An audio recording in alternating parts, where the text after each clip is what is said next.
Hello there and welcome to Calm Gardening Delights. This video is about how to prune Christmas cactus to increase flowering. This is relatively young, this plant is. It needs a bit of assistance. We need to do two things so it gives us beautiful strong flowers. I'll just show you this one. As you can see, this one is in full bloom.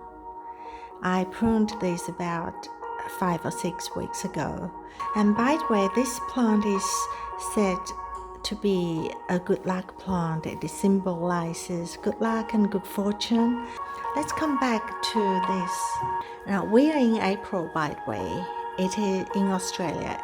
It is our autumn. The big flowering plant started to flower, has been flowering since the beginning of April.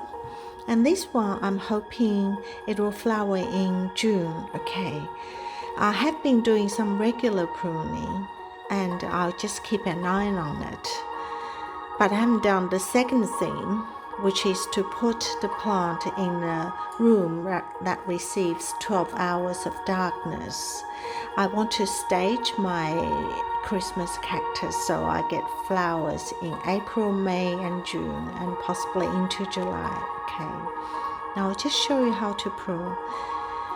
For example, okay, this one is small. Obviously this leaf is not strong enough to hold a bud, so I prune this, and this one too.